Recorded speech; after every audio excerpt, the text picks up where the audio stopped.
മലയാളികൾക്ക് അത്രയ്ക്കൊന്നും കേട്ടുകേൾവിയില്ലാത്ത വാക്കാണ് ലവ് ബോംബിംഗ്. കപടമായ സ്നേഹപ്രകടനത്തിൻ്റെ ഒരു പ്രണയക്കെണിയാണിത്. അമിതമായ സ്നേഹവും കെയറിങ്ങും വാത്സല്യവും ഒക്കെ കാണിച്ച് ഒപ്പം കൂടാൻ ശ്രമിക്കുന്നവർ ഭാവിയിൽ ഒരുമിച്ച് ജീവിക്കുന്നതിനെക്കുറിച്ച് നിരന്തരം പറയും. അങ്ങനെ വിശ്വാസം നേടിയെടുത്ത് ശാരീരികമായും ലൈംഗികമായും ചൂഷണം ചെയ്യുന്നവരെ പലയിടത്തും കാണാൻ കഴിയും. ഇത്തരം ലവ് ബോംബിങ്ങിൻ്റെ ഇരയാണ് തിരുവനന്തപുരം കഠിനംകുളത്തെ ആതിര എന്ന യുവതി. പൂജാരിയായ ഭർത്താവിനും മകനുമൊപ്പം സന്തോഷത്തോടെ കുടുംബജീവിതം നയിച്ചിരുന്ന സാധാരണ ഒരു വീട്ടമ്മ. ഇൻസ്റ്റഗ്രാമിലൂടെ പരിചയപ്പെട്ട ജോൺസൺ എന്ന യുവാവാണ് ആ കുടുംബത്തിൻ്റെ സന്തോഷവും സമാധാനവും എല്ലാം തകർത്തത്. ഒരു റീൽസിൽ തുടങ്ങിയ സ്നേഹബന്ധം കൊലപാതകത്തിൽ കലാശിക്കുന്നു. 2 ദിവസത്തോളം പോലീസിനെ വട്ടം കറക്കിയ കേസിൽ എങ്ങനെയാണ് കൊലയാളിയിലേക്ക് പോലീസിനെത്താൻ കഴിഞ്ഞത്? വിശദമായി പരിശോധിക്കുകയാണ് പോലീസ് പട്രോൾ. സ്വാഗതം.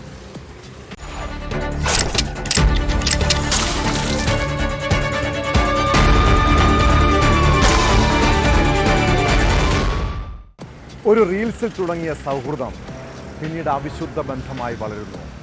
ഇൻസ്റ്റഗ്രാമിലൂടെ സ്വകാര്യ ചിത്രങ്ങൾ അയച്ചു കൊടുക്കുന്നത് പതിവായി. അതിൻ്റെ പേരിൽ ബ്ലാക്ക്മെയിൽ ചെയ്ത് പണം തട്ടുന്നു. താൻ ചതിക്കപ്പെടുകയാണെന്ന് ആതിര തിരിച്ചറിഞ്ഞത് എല്ലാം കൈവിട്ട് പോയപ്പോഴാണ്. ബന്ധത്തിൽ നിന്നും ഒഴിവാകാൻ ശ്രമിച്ചപ്പോൾ ക്രൂരമായ കൊലപാതകം. തിരുവനന്തപുരം കഠിനംകുളത്ത് യുവതിയെ കഴുത്തറുത്ത് കൊലപ്പെടുത്തിയ കേസിലെ പ്രതി ഇൻസ്റ്റഗ്രാം സുഹൃത്താണെന്ന് നേരത്തെ തന്നെ സൂചനകൾ ലഭിച്ചതാണ്. സംഭവത്തിന് ശേഷം രക്ഷപ്പെട്ട കൊലയാളി പോലീസിൻ്റെ പിടിയിലായിരിക്കുന്നു. കൊല്ലം ദളവാപുരം സ്വദേശി ജോൺസൺ പോലീസ് എത്തിയതറിഞ്ഞ് വിഷം കഴിച്ച് ആത്മഹത്യക്ക് ശ്രമിച്ചു. കോട്ടയം കുറിച്ചിയിലെ വീട്ടിൽ ഹോം നേഴ്സായി ഒളിവിൽ കഴിയുമ്പോഴാണ് ഇയാൾ പോലീസിൻ്റെ പിടിയിലായത്.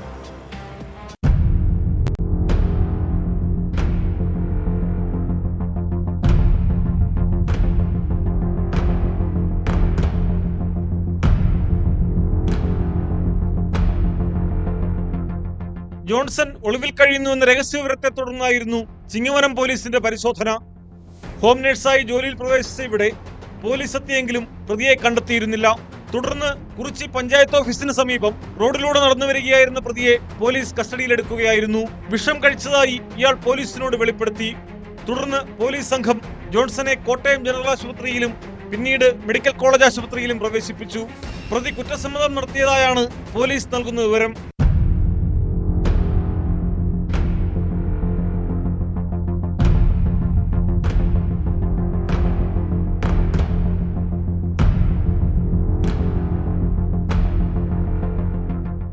കഠിനംകുളത്ത് വാടകയ്ക്ക് താമസിച്ചിരുന്ന 30-കാരിയായ ആതിരയെ കൊലപ്പെടുത്തിയ കേസിലെ പ്രതിയാണ് ജോൺസൺ. ഇൻസ്റ്റാഗ്രാമിലൂടെ പരിചയപ്പെട്ട ശേഷമായിരുന്നു കൊലപാതകം. 1 വർഷത്തോളം ഇവരുടെ ബന്ധം നീണ്ടു. ഇരുവരും ഒരുമിച്ച് പലയിടങ്ങളിലായി യാത്ര ചെയ്തു. സ്വകാര്യ നിമിഷങ്ങളിലെ ചിത്രങ്ങൾ പകർത്തി യുവതിയിൽ നിന്ന് ജോൺസൺ പണം തട്ടിയെടുത്തിരുന്നു. പൂജാരിയായ ഭർത്താവിനെയും 2ാം ക്ലാസ്സുകാരൻ മകനെയും ഒഴിവാക്കി ഒപ്പം ചെല്ലണമെന്ന് പ്രതി ആവശ്യപ്പെട്ടത് നിരസിച്ചതിന്റെ വൈരാഗ്യമാണ് കൊലപാതകത്തിന് കാരണമെന്ന് പോലീസ് പറയുന്നു.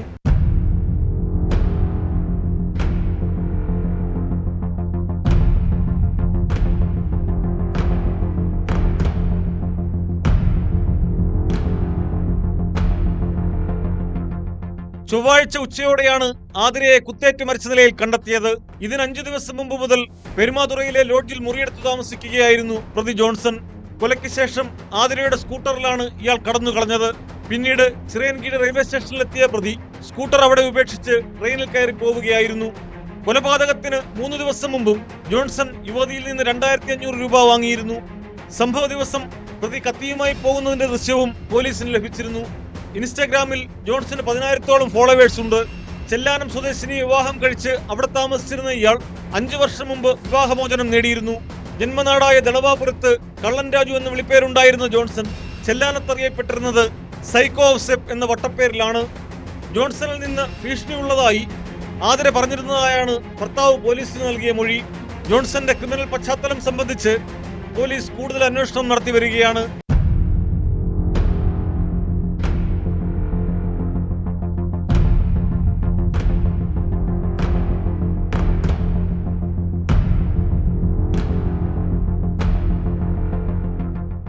ന്യൂസ് 18 തിരുവനന്തപുരം.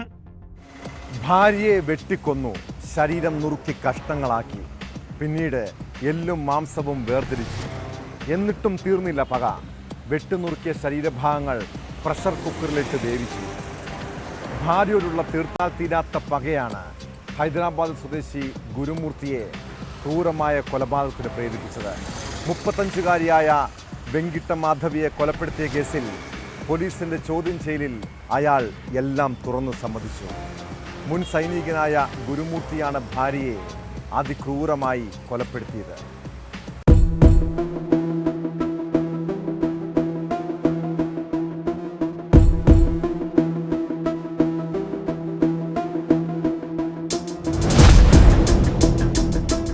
കേട്ടാൽ അറയ്ക്കുന്നതും മനസ്സ് മരവിപ്പിക്കുന്നതുമായ അതിക്രൂര കൊലപാതകം.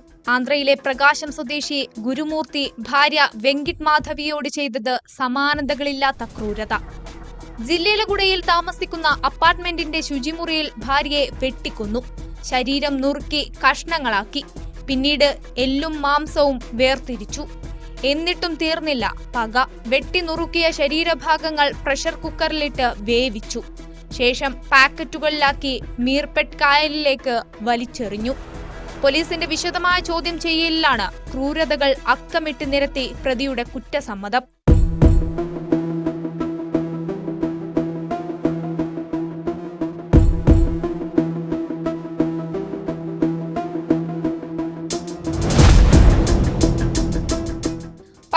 തീയതിയാണ് വെങ്കിട്ട് മാധവിയെ കാണാനില്ലെന്ന് മാതാപിതാക്കളും ഒപ്പം ഗുരുമൂർത്തിയും മീർപെട്ട് പോലീസ് സ്റ്റേഷനിൽ പരാതി നൽകിയത്. അന്വേഷണ ഘട്ടത്തിൽ തന്നെ ഗുരുമൂർത്തിയെ പോലീസിന് സംശയമുണ്ട്. വിശദമായ ചോദ്യം ചെയ്യലിലാണ് ഇയാൾ കുറ്റം സമ്മതിച്ചത്.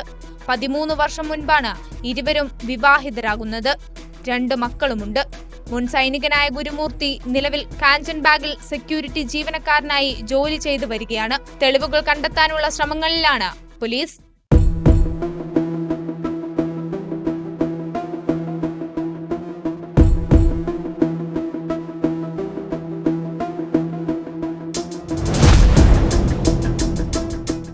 ന്യൂസ് 18 ഹൈദരാബാദ്. യൂട്യൂബിലും ഇൻസ്റ്റഗ്രാമിലും ലക്ഷക്കണക്കിന് ഫോളോവേഴ്സ്. ഫ്രീക്കൻ സ്റ്റൈലും നീട്ടി വളർത്തിയ മുടിയും കുറെ തലതെറിച്ച ആരാധകരെ സൃഷ്ടിച്ചു. ഒടുവിൽ ജയിലധികൃതർ മുടി വെട്ടിക്കളഞ്ഞതോടെ യൂട്യൂബർ മണവാളന്റെ മനോനില തെറ്റി. ആരാധകർ തിരിച്ചറിയുമോ എന്ന ആശങ്കയിൽ തൃശൂരിലെ ജയിലിനുള്ളിൽ മാനസിക വിഭ്രാന്തി പ്രകടിപ്പിച്ചതോടെ മണവാളൻ എന്ന മുഹമ്മദ് ഷഹീൻ ഷായെ മാനസികാരോഗ്യ കേന്ദ്രത്തിൽ പ്രവേശിപ്പിച്ചിരിക്കുകയാണ്.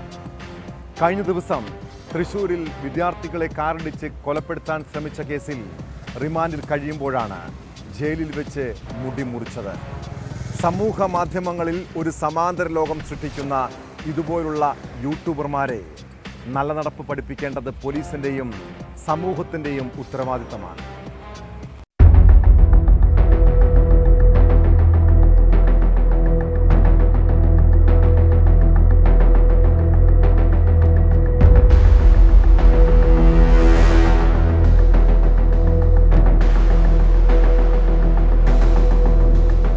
കേരളവർമ്മ കോളേജ് വിദ്യാർത്ഥികളെ കാറിടിച്ചു കൊലപ്പെടുത്താൻ ശ്രമിച്ച കേസിൽ കഴിഞ്ഞ ദിവസമാണ് യൂട്യൂബർ മണവാളൻ പോലീസ് പിടിയിലായത്. 10 മാസത്തെ ഒളിവിന് ശേഷമായിരുന്നു അറസ്റ്റ്. കോടതി റിമാൻഡ് ചെയ്തതോടെ തൃശൂർ ജില്ലാ ജയിലിൽ എത്തിച്ചു. പിന്നാലെ മണവാളന്റെ മുടി ജയിൽ അധികൃതർ മുറിക്കുകയായിരുന്നു. മുടി മുറിച്ചു മാറ്റിയതോടെ മുഹമ്മദ് ഷഹീൻ ഷായെ തിരിച്ചറിയാൻ പോലും പറ്റാത്ത നിലയിലായി. ഇതോടെ ഇയാൾക്ക് മാനസികാസ്വാസ്ഥ്യം ഉണ്ടായി. തുടർന്ന് മാനസികാരോഗ്യ കേന്ദ്രത്തിൽ പ്രവേശിപ്പിക്കുകയായിരുന്നുവെന്നാണ് വിവരം. സംഭവത്തിൽ സ്പെഷ്യൽ ബ്രാഞ്ച് അന്വേഷണം നടത്തുന്നുണ്ട്.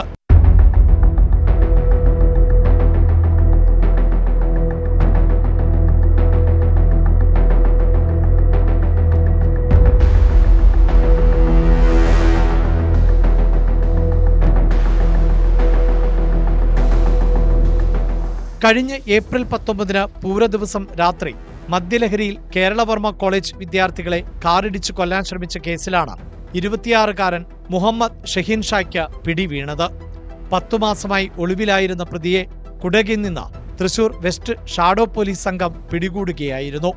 കുടകിൽ നല്ല കാലാവസ്ഥയായതിനാൽ ട്രിപ്പ് പോയതാണ് എന്നായിരുന്നു പോലീസ് സ്റ്റേഷനിൽ വെച്ച് പ്രതി പരിഹാസത്തോടെ പറഞ്ഞത്. ജില്ലാ ജയിലിൽ പ്രവേശിപ്പിക്കും മുമ്പ് റീൽസ് എടുത്തും മണവാളനും സംഘവും ആഘോഷിച്ചു. സ്റ്റേഷനിൽ എത്തിച്ച പ്രതി ക്യാമറയ്ക്ക് മുന്നിലും പെർഫോമൻസ് നടത്തിയിരുന്നു.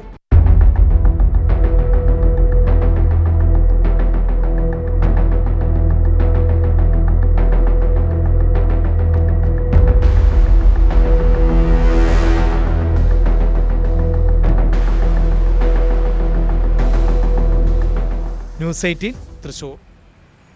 എറണാകുളം ചേന്ദമംഗലത്ത് ഒരു കുടുംബത്തിലെ 3 പേരെ വെട്ടിക്കൊലപ്പെടുത്തിയിട്ടും 2 കുഞ്ഞുങ്ങളെ അനാഥരാക്കിയിട്ടും യാതൊരു കുറ്റബോധവുമില്ല. ആക്രമിക്കപ്പെട്ട് ചികിത്സയിലുള്ള ജിതിൻ ബോസ് ജീവനോടെ രക്ഷപ്പെട്ടതിലാണ് അയാൾക്ക് വിഷമം. ഇത്രയും മനസാക്ഷിയില്ലാത്ത പ്രതി ഋതുവിനെ ഇനി പുറം ലോകം കാണിക്കരുത്.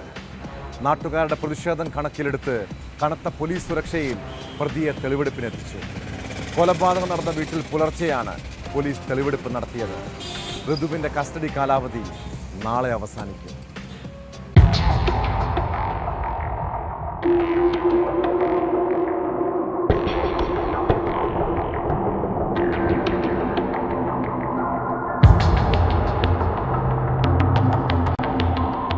അന്വേഷണ സംഘത്തിന്റെ ചുമതലയുള്ള മുൻപ് ഡിവൈഎസ്പി എസ് ജയകൃഷ്ണന്റെ നേതൃത്വത്തിലാണ് തെളിവെടുപ്പ് നടന്നത്. 1 മാസത്തിനുള്ളിൽ അന്വേഷണം പൂർത്തിയാക്കാനാണ് നീക്കം. പ്രതിക്ക് മാനസിക അസ്വാസ്ഥ്യങ്ങളില്ലെന്ന് ഡിവൈഎസ്പി എസ് ജയകൃഷ്ണൻ പ്രതികരിച്ചു. അതേസമയം ലഹരിക്ക് അടിമയായതുകൊണ്ട് നേരത്തെ ഡി അഡിക്ഷൻ സെന്ററിൽ ചികിത്സ തേടിയിരുന്നെന്നും പോലീസ് വ്യക്തമാക്കി. പ്രത്യേകിച്ച് മാനസികാരോഗ്യ പ്രശ്നം ഉണ്ടായിട്ട് തോന്നുന്നില്ല. അദ്ദേഹത്തിന് ലഹരിക്കുള്ള ചികിത്സ നേരത്തെ നൽകിയിട്ടുള്ളതായിട്ട് മനസ്സിലായിട്ടുണ്ട്. അത് ഒരു താൽക്കാലിക ചികിത്സയായിട്ടാണ് മനസ്സിലായിട്ടുള്ളത്. അതിൽ മാനസികാരോഗ്യത്തെ ബാധിക്കുന്ന തരത്തിലുള്ള ഒരു വലിയ ബുദ്ധിമുട്ട് ആൾക്കില്ല എന്നുള്ളതാണ് ഇപ്പം നമ്മുടെ അന്വേഷണത്തിൽ മനസ്സിലായിട്ടുള്ളത്. ഇരു കുടുംബങ്ങളും തമ്മിൽ 3 വർഷത്തിലധികമായി തർക്കം നിലനിൽക്കുന്നുണ്ട്. ആ കുടുംബത്തിലുള്ളവരോട് വിരോധമുള്ളതായി ഋതു സുഹൃത്തുക്കളോട് നേരത്തെ പറഞ്ഞതായും വ്യക്തമാക്കിയിട്ടുണ്ടെന്നും ചികിത്സയിലുള്ള ജിതിൻ ബോസിന്റെ ആരോഗ്യനില മെച്ചപ്പെടുമ്പോൾ മൊഴിയെടുക്കുമെന്നും പോലീസ് അറിയിച്ചു. മോട്ടീവ് കൃത്യമായിട്ട് മനസ്സിലാക്കിയിട്ടുണ്ട്. അതായത് ഇവർ തമ്മിൽ അയൽവാസികളായിട്ട് ഒരു 3 വർഷമായിട്ട് അവിടെ വിഷയങ്ങളുണ്ട്. ഇവർക്ക് പരസ്പരം അങ്ങോട്ടും ഇങ്ങോട്ടുമുള്ള ആക്ഷേപങ്ങളും ആരോപണങ്ങളും ഇരുകക്ഷികളും നേരത്തെ പല സമയത്തും ഉന്നയിച്ചിട്ടുണ്ട്. അതിൻ്റെ ഭാഗമായിട്ടുണ്ടായ ശത്രുതയാണ്. അത് പലതരത്തിൽ ഇങ്ങനെ ഓരോ സമയത്തുണ്ടായിട്ടുണ്ട്. അപ്പോൾ അത് കാരണമാണ് മനസ്സിലായിട്ടുള്ളത്. അവർ അങ്ങോട്ടും ഇങ്ങോട്ടുമുള്ള ആക്ഷേപങ്ങളും ആരോപണങ്ങളും ഉന്നയിച്ചിരുന്നതായിട്ട് നമുക്ക് മനസ്സിലായിട്ടുണ്ട്. അതിൻ്റെ ഭാഗമായിട്ടുണ്ടായ സംഭവമാണ് എന്നാണ് മനസ്സിലായിട്ടുള്ളത്. സംഭവത്തിന് ദൃക്സാക്ഷികളായ കുട്ടികളുടെയും മൊഴി കഴിഞ്ഞ ദിവസം രേഖപ്പെടുത്തിയിരുന്നു. അതേസമയം ആക്രമിക്കപ്പെട്ട് ചികിത്സയിലുള്ള ജിതിൻ ബോസ് ജീവനോടെ രക്ഷപ്പെട്ടതിൽ നിരാശയാണ് തനിക്കെന്ന് പ്രതി ഋതു ജെയിൻ പ്രതികരിച്ചു. ജിതിനെ ലക്ഷ്യമിട്ടായിരുന്നു ആക്രമണം മുഴുവൻ നടത്തിയത്. തലയ്ക്കടിച്ചതിനു പുറമെ കത്തികൊണ്ട് കുത്തിയത് മരണം ഉറപ്പിക്കാനാണെന്നും ഋതു പോലീസിനോട് പറഞ്ഞു. കുടുംബത്തിലെ എല്ലാവരുടെയും മരണം ഉറപ്പിക്കുന്നതിനായി ആവർത്തിച്ച് തലയിൽ അടിച്ചുവെന്നും കുടുംബത്തെ മുഴുവൻ ഇല്ലാതാക്കുകയായിരുന്നു ഉദ്ദേശമെന്നും ഋതു മൊഴി നൽകിയിട്ടുണ്ട്. ഇക്കഴിഞ്ഞ 17-നാണ് നാടിനെ നടുക്കിയ കൊലപാതകം അരങ്ങേറിയത്.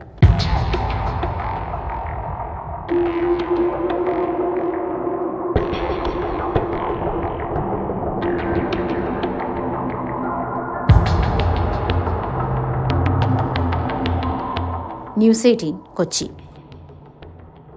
മനോനില തെറ്റുന്ന മലയാളി ഇവിടെ ജീവിക്കാൻ ഭയം തോന്നുകയാണ്. പോലീസിന് പോലും രക്ഷയില്ലാത്ത അവസ്ഥ. കോഴിക്കോട് കൊയിലാണ്ടിയിൽ ട്രാഫിക് പോലീസ് ഉദ്യോഗസ്ഥന് നേരെ ആക്രമണം നടത്തിയ കേസിനെ കുറിച്ചാണ് പറഞ്ഞു വരുന്നത്. കൊയിലാണ്ടി ട്രാഫിക് ASI സജീവനെ ആക്രമിച്ചത് എടക്കുളം സ്വദേശി നിഹാബ് അബൂബക്കർ എന്നയാളാണ്. ഹെൽമറ്റ് ധരിക്കാത്തതിൻ്റെ പേരിൽ പിഴ ചുമത്തിയതിൻ്റെ വിരോധത്തിലായിരുന്നു സ്റ്റേഷനിലെത്തി പ്രതിയുടെ പരാക്രമം. കേസിൽ പ്രതിയെ പോലീസ് അറസ്റ്റ് ചെയ്തു.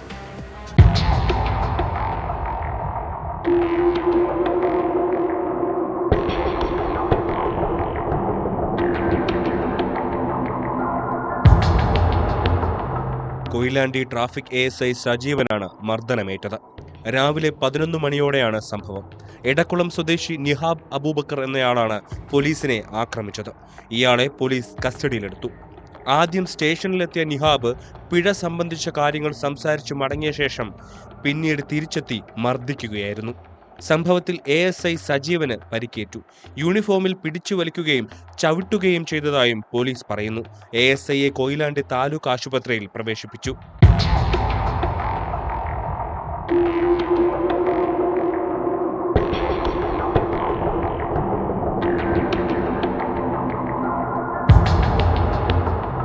ബൈക്ക് ഓടിച്ചപ്പോൾ ഹെൽമറ്റ് ധരിക്കാത്തതിന്റെ പേരിൽ ഒക്ടോബറിൽ യുവാവിന് നോട്ടീസ് വന്നിരുന്നു. അത് അന്വേഷിക്കാനാണ് ഇയാൾ ട്രാഫിക് പോലീസ് സ്റ്റേഷനിലെത്തിയത്.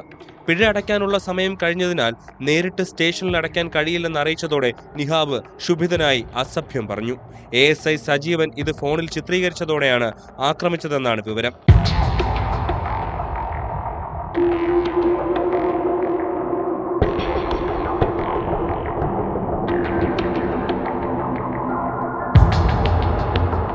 ന്യൂസ് 18 വടകര. ഉത്സവത്തിനും പെരുന്നാളിനുമൊക്കെ മദ്യപാനം മലയാളിയുടെ ഒരു പൊതു സംസ്കാരമായി മാറുകയാണ്. മദ്യപിച്ച് ലക്ക് കെട്ട് കഴിഞ്ഞാൽ തമ്മിൽ തല്ലും സംഘർഷവും ഉണ്ടാകുന്നതും പതിവ്. തൃശൂർ പുന്നയൂരിൽ ഉത്സവാഘോഷത്തിനിടെ ഒന്നിച്ചിരുന്ന് മദ്യപിച്ച സഹോദരങ്ങളാണ് പരസ്പരം തമ്മിൽ തല്ലിയത്. ഒടുവിലത് ആക്രമണത്തിലാണ് കലാശിച്ചത്. കുടഞ്ഞൂർ സ്വദേശി സിബീഷിനെ വെട്ടിയ കേസിൽ സഹോദരൻ സിജീഷ്, ബന്ധു മണികണ്ഠൻ എന്നിവരെ പോലീസ് അറസ്റ്റ് ചെയ്തു.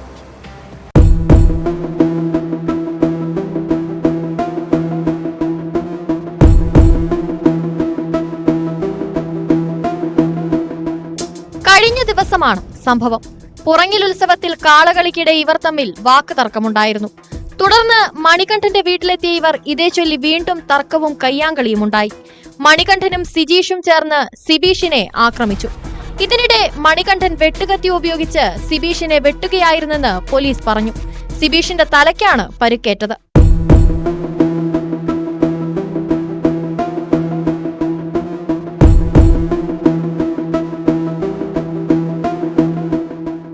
പരിക്കേറ്റ സിബീഷ് ചാവക്കാട്ടെ സ്വകാര്യ ആശുപത്രിയിൽ ചികിത്സ തേടി.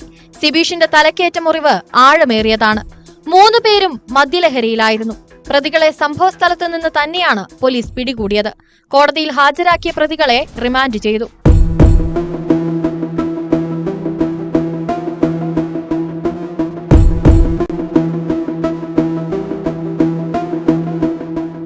ന്യൂസ് 18 തൃശൂർ. ജർമ്മനിയിൽ കെയർടേക്കർ വിസയിൽ ജോലി, ഉയർന്ന ശമ്പളം, വിസയ്ക്കായി ആകെ 7 ലക്ഷം രൂപ മാത്രം ചിലവ്. ഇങ്ങനെയുള്ള പരസ്യം കണ്ടാൽ സാധാരണക്കാരായ മലയാളികൾ ജർമ്മനിയെക്കുറിച്ച് സ്വപ്നം കാണും. വിദേശത്ത് നല്ലൊരു ജോലി സ്വപ്നം കണ്ട തൃശൂർ സ്വദേശി അരുണും കൊച്ചിയിലെ റിക്രൂട്ടിംഗ് സ്ഥാപനത്തിൻ്റെ വാഗ്ദാനങ്ങൾ വിശ്വസിച്ച് പണം നൽകിയതാണ്. മാസങ്ങൾ കഴിഞ്ഞിട്ടും വിസ വന്നില്ല. അങ്ങനെയാണ് തട്ടിപ്പ് മനസ്സിലായത്. അരുണിനെ പോലെ നിരവധി പേർ തട്ടിപ്പിന് ഇരകളായിട്ടുണ്ട്. കൊല്ലം സ്വദേശി ഷാൻ സുലൈമാനാണ് തട്ടിപ്പിൻ്റെ സൂത്രധാരൻ. കേസിൽ പ്രതിയെ പോലീസ് അറസ്റ്റ് ചെയ്തു. വൈറ്റിലിയിൽ പ്രവർത്തിച്ചിരുന്ന 7 സ്പൈസ് ആൻഡ് റൈസ് ഇന്റർനാഷണൽ എന്ന സ്ഥാപനത്തിൻ്റെ മറവിലായിരുന്നു തട്ടിപ്പ്.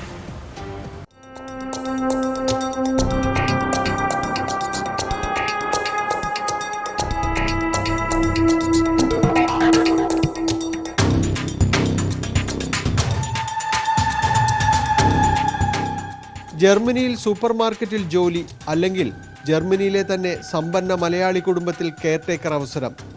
ഇങ്ങനെ വാഗ്ദാനം ചെയ്താണ് എറണാകുളം വൈറ്റിലിയിൽ പ്രവർത്തിച്ചിരുന്ന 7 സ്പൈസ് ആൻഡ് റൈസ് ഇന്റർനാഷണൽ ഉദ്യോഗാർത്ഥികളെ ആകർഷിച്ചത്. ഉയർന്ന ശമ്പളമാണ് വാഗ്ദാനം ചെയ്തത്. വിസയ്ക്കായി മാത്രം 7 ലക്ഷത്തിലധികം രൂപ ഉദ്യോഗാർത്ഥികളിൽ നിന്ന് കൈപ്പറ്റിയിരുന്നു. മെഡിക്കൽ ചെക്കപ്പ് എന്ന പേരിലും വൻ തുക തട്ടിയെടുത്തു. വിസ ലഭിക്കാതെ വന്നതോടെ ഉദ്യോഗാർത്ഥികൾ പോലീസിൽ പരാതി നൽകുകയായിരുന്നു. എന്നെ മെഡിക്കലിന് വിട്ടത് ഈ ഒരു സ്ഥാപനത്തിലാണ്, ഈ ഫോട്ടോയിൽ കാണുന്ന സ്ഥാപനത്തിലാണ്. ഇതൊരു ചായക്കടയാണ്. ഇതിൻ്റെ ഉള്ളിൽ ചെറുതായിട്ട്, അതായത് ഞാൻ ഇവിടെ ഒന്നും മെഡിക്കൽ എടുക്കാൻ പറ്റത്തില്ല, നമുക്ക് അവിടെ പോയാലേ ശരിയാവുള്ളൂ, ജർമ്മനിക്ക് പോകാനായിട്ട് അവിടെ തന്നെ മെഡിക്കൽ എടുക്കണം എല്ലാവരും പോയിട്ടെന്ന് പറഞ്ഞിട്ട് ഇവിടെ ഞങ്ങൾ മധുരയിൽ ഞങ്ങളൊരു 4 പേരെ കൂട്ടി അവിടെ വിട്ടു. തുടർന്ന് സ്ഥാപനം ഉടമ ഷാൻ സുലൈമാൻ മാസങ്ങൾക്കു ശേഷം പിടിയിലായി. കൊച്ചി വിമാനത്താവളത്തിൽ നിന്നുമാണ് കണ്ണൂരിൽ നിന്നുള്ള പോലീസ് സംഘം ഇയാളെ അറസ്റ്റ് ചെയ്തത്. കണ്ണൂരിലും കൊച്ചിയിലുമായി നിരവധി പേരാണ് തട്ടിപ്പിനിരയായിരുന്നത്. സ്ഥാപനത്തിൽ ഇയാളുടെ പങ്കാളിയായിരുന്ന മൂവാറ്റുപുഴ സ്വദേശിനി ഷൈനി മാത്യു മറ്റൊരു കേസിൽ മൂവാറ്റുപുഴയിൽ അറസ്റ്റിലായിരുന്നു. ജാമ്യത്തിൽ പുറത്തിറങ്ങിയ അവർ ഒളിവിൽ പോയി. പരാതി ഉയർന്നതോടെ വൈറ്റിലിലെ സ്ഥാപനം പൂട്ടിയിരുന്നു. എറണാകുളത്ത് മരട് പോലീസാണ് കേസ് രജിസ്റ്റർ ചെയ്തിട്ടുള്ളത്.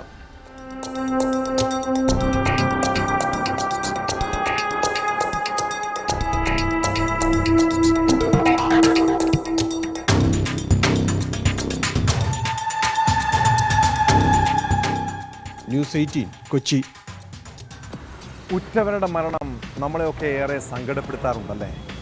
ചിലപ്പോൾ മനോനില തന്നെ തെറ്റിക്കാം. എന്നാൽ മരണവും വേർപാടുകളുമൊക്കെ ഒരു യാഥാർത്ഥ്യമാണ്. തിരുവനന്തപുരം മുട്ടടയിൽ ദമ്പതികളുടെ ജീവിതം തകർത്തത് ഏക മകൻ്റെ വേർപാടാണ്. മുട്ടട സ്വദേശികളായ സ്നേഹദേവും ശ്രീകലയും അതേ തുടർന്ന് കുറച്ചു നാളുകളായി വലിയ മനോവിഷമത്തിലായിരുന്നു. ഒടുവിൽ രണ്ടുപേരും ജീവനൊടുക്കാൻ തീരുമാനിക്കുന്നു. അരുവിപ്പുറത്ത് നെയ്യാറിൽ ചാടിയാണ് ഇരുവരും ആത്മഹത്യ ചെയ്തത്.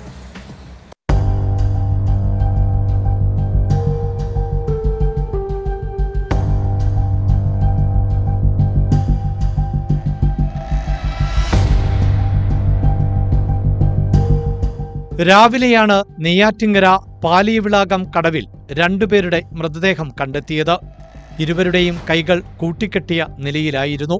മൃതദേഹം ആദ്യം കണ്ടത് തൊഴിലുറപ്പ് തൊഴിലാളികളാണ്. തുടർന്നുള്ള അന്വേഷണത്തിൽ കാറും ചെരുപ്പുമടക്കമുള്ള വസ്തുക്കളും സമീപത്ത് കണ്ടെത്തി. മുട്ടറ അറപ്പുര സ്വദേശികളായ സ്നേഹദേവ്, ഭാര്യ ശ്രീകല എന്നിവരാണ് മരിച്ചത് എന്ന് അന്വേഷണത്തിൽ വ്യക്തമായി. അരുവിപ്പുറം ക്ഷേത്രത്തിന് സമീപമാണ് ഇവരുടെ കാർ പാർക്ക് ചെയ്തിരുന്നത്. കാറിൽ നിന്ന് പോലീസ് 4 പേജുള്ള ആത്മഹത്യാക്കുറിപ്പ് കണ്ടെടുത്തു.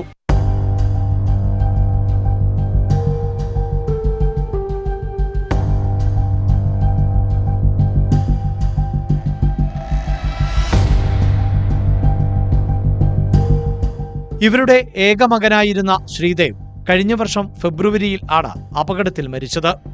മകന്റെ മരണത്തിലുള്ള മനോവിഷമമാണ് ആത്മഹത്യക്ക് കാരണമെന്ന് കുറിപ്പിൽ പറയുന്നു.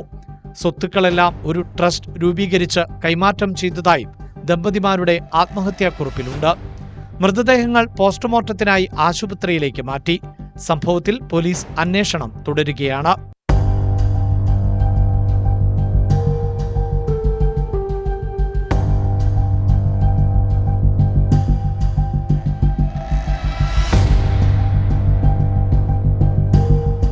ന്യൂസ് 18 നെയ്യാറ്റിങ്കര. നമ്മുടെ നാട്ടിൽ കുറേ വിശ്വാസങ്ങളും അന്ധവിശ്വാസങ്ങളും ഉണ്ടല്ലേ? ഇതിൻ്റെ പേരിൽ നിരവധി ആചാരങ്ങളും അനാചാരങ്ങളുമുണ്ട്. പാലക്കാട് പരുതൂരിൽ ഒരു കുടുംബക്ഷേത്രത്തിലെ ആചാരമാണ് ആട്ട്. ഇങ്ങനെ ആട്ടിനിടെ കാഞ്ഞിരത്തിൻ്റെ കായ കഴിച്ച യുവാവ് മരിച്ചൊരു സംഭവം ഏറെ ദാരുണമാണ്. കുളമുക്ക് സ്വദേശി ഷൈജുവാണ് കായ കഴിച്ച് മരിച്ചത്. സംഭവത്തിൽ തൃത്താല പോലീസ് അസ്വാഭാവിക മരണത്തിന് കേസെടുത്ത് അന്വേഷണം തുടങ്ങി.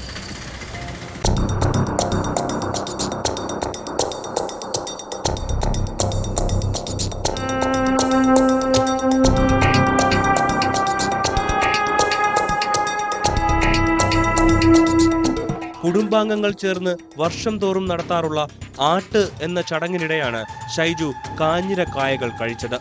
ദേഹാസ്വാസ്ഥ്യം അനുഭവപ്പെട്ട ഷൈജുവിനെ ഉടൻ പട്ടാമ്പിയിലെ സ്വകാര്യ ആശുപത്രിയിൽ എത്തിച്ചെങ്കിലും ജീവൻ രക്ഷിക്കാനായില്ല.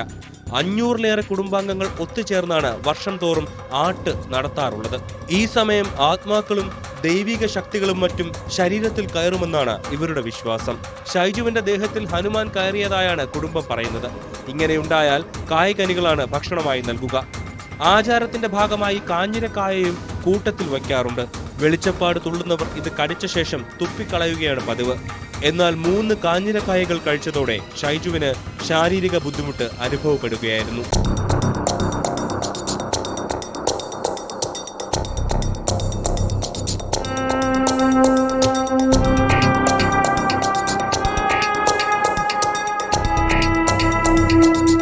കാഞ്ഞിരക്കായ കടിച്ച ശേഷം തുപ്പിക്കളഞ്ഞെന്ന് കരുതിയെന്നാണ് ഒപ്പമുണ്ടായിരുന്നവർ പറയുന്നത്. ഷൈജുവിന്റെ തലയ്ക്ക് വെട്ടേറ്റതുപോലുള്ള പരിക്കുള്ളതായി പോലീസ് വ്യക്തമാക്കി. എന്നാൽ ഇത് വിശ്വാസത്തിന്റെ ഭാഗമായി വെളിച്ചപ്പാട് സ്വയം വെട്ടിയതാണെന്ന് കുടുംബാംഗങ്ങൾ പോലീസിനോട് പറഞ്ഞു. മൃതദേഹം പോസ്റ്റ്മോർട്ടത്തിനായി പട്ടാമ്പി താലൂക്ക് ആശുപത്രിയിലേക്ക് മാറ്റി. അസ്വാഭാവിക മരണത്തിന് കേസെടുത്ത പോലീസ് അന്വേഷണം തുടങ്ങിയിട്ടുണ്ട്.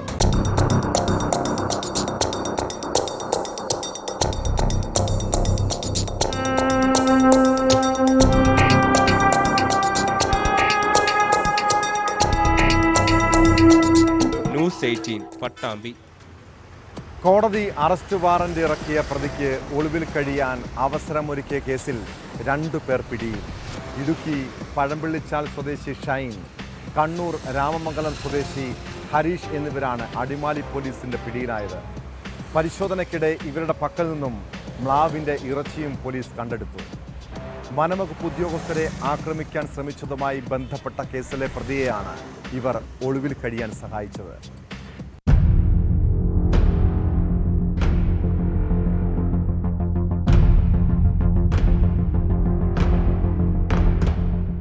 അടിമാലി സ്വദേശിയായ വീരപ്പൻ സന്തോഷ് എന്ന് വിളിക്കുന്ന സന്തോഷിനെ വീട്ടിൽ ഒളിവിൽ താമസിക്കാൻ സഹായിച്ചതിനാണ് രണ്ടുപേരെ അടിമാലി പോലീസ് അറസ്റ്റ് ചെയ്തത്.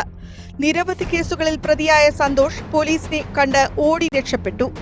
ഏറെ നാളായി പോലീസിനെ കബളിപ്പിച്ചു കഴിഞ്ഞിരുന്ന സന്തോഷ് പഴംപിള്ളിച്ചാൽ മേഖലയിൽ ഉണ്ടെന്നറിഞ്ഞ് അടിമാലി പോലീസ് രഹസ്യമായി നടത്തിയ തെരച്ചിലിലാണ് ഇയാൾക്ക് സംരക്ഷണം ഒരുക്കിയ രണ്ടുപേരെ പിടികൂടിയത്. പഴംപിള്ളിച്ചാൽ സ്വദേശി ഷൈൻ, കണ്ണൂർ രാമമംഗലം സ്വദേശി ഹരീഷ് എന്നിവരെയാണ് കസ്റ്റഡിയിലെടുത്തത്.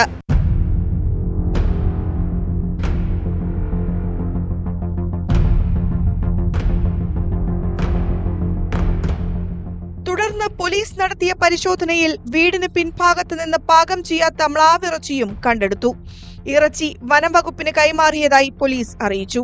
വനംവകുപ്പ് ഉദ്യോഗസ്ഥരെ ആക്രമിക്കാൻ ശ്രമിച്ചതുമായി ബന്ധപ്പെട്ട കേസിലാണ് സന്തോഷ് ഒളിവിൽ കഴിയുന്നത്.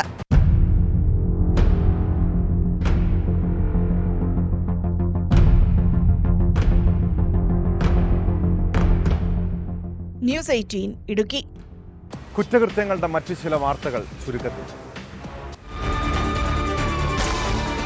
സപ്ലൈകോയിലേക്ക് തേയില വാങ്ങിയതിലെ ക്രമക്കേടിൽ സ്വത്തുക്കൾ കണ്ടുകെട്ടി ഇഡി. സപ്ലൈകോ മുൻ ഡെപ്യൂട്ടി മാനേജർ ഷിൽജി ജോർജ് അടക്കമുള്ളവരുടെ 7.94 കോടി രൂപയുടെ സ്വത്തുക്കളാണ് കണ്ടുകെട്ടിയത്. വയനാട് DCC ട്രഷറർ NM വിജയന്റെ മരണത്തിൽ ആത്മഹത്യാ പ്രേരണാ കുറ്റം ചുമത്തിയ IC ബാലകൃഷ്ണൻ MLA യെ ചോദ്യം ചെയ്തു. ബംഗളൂരുവിൽ നിന്ന് ട്രെയിനിൽ കടത്തിക്കൊണ്ടുവന്ന MDMAയുമായി 2 യുവാക്കൾ വർക്കലയിൽ പിടിയിൽ. പിടിയിലായത് വർക്കല തോക്കോട് സ്വദേശി മുഹമ്മദ് അഫ്നാൻ, കാറാത്തല സ്വദേശി മുഹസിൻ എന്നിവർ. ഇടുക്കിയിൽ വിൽപ്പനയ്ക്കായി ചാരായം മാറ്റി വീട്ടിൽ സൂക്ഷിച്ച ഒരാൾ അറസ്റ്റിൽ. തങ്കമണി പ്രകാശ് സ്വദേശി ജാനീഷിനെയാണ് 9 ലിറ്ററോളം ചാരായവുമായി എക്സൈസ് പിടികൂടിയത്. സമൂഹ മാധ്യമങ്ങൾ കൗതുകം നിറഞ്ഞ ലോകമാണ്. ഫേസ്ബുക്കും ഇൻസ്റ്റഗ്രാമും ഷെയർ ചാറ്റും തുടങ്ങി സുഹൃത്തുക്കളുമായി സംവദിക്കാനും സല്ലപിക്കാനും നിരവധി അവസരങ്ങൾ ഇപ്പോഴുണ്ട്. ഒരിക്കൽ പോലും കണ്ടിട്ടില്ലാത്തവർ നല്ല വാക്കുകളുമായി അറിയാതെ മനസ്സിൽ കടന്നുകൂടും. നല്ല രീതിയിൽ കുടുംബജീവിതം നയിക്കുന്നവർ പോലും ഇത്തരം കെണിയിൽ വീഴാം. വീഡിയോ കോളിലൂടെയും സ്വകാര്യ ദൃശ്യങ്ങൾ അയച്ചു കൊടുത്തും ബന്ധങ്ങളുടെ പരിധി വിടാം. ഇതുപോലുള്ള പല വഴിവിട്ട സൗഹൃദങ്ങളിലും ഇരകളാകുന്നത് പലപ്പോഴും സ്ത്രീകളാണ്. തിരുവനന്തപുരം കഠിനംകുളത്തെ കുടുംബത്തിൽ സംഭവിച്ചത് ഒരൊറ്റപ്പെട്ട സംഭവമല്ല. കേരളത്തിൽ വിവാഹേതര ബന്ധങ്ങളുടെ എണ്ണം കൂടി വരുന്നതായിട്ടാണ് പഠനങ്ങൾ പറയുന്നത്. അവിശുദ്ധ ബന്ധങ്ങളെ അധിക നാൾ രഹസ്യമാക്കി വയ്ക്കാനാവില്ല. പരസ്പരമുള്ള വിശ്വാസമാണ് ദാമ്പത്യത്തിൻ്റെ അടിത്തറയെന്ന് തിരിച്ചറിഞ്ഞാൽ കുടുംബജീവിതം മനോഹരമായിരിക്കും. ഇതോടെ ഇന്നത്തെ പോലീസ് പെട്രോൾ പൂർണ്ണമാകുന്നു. നമസ്കാരം.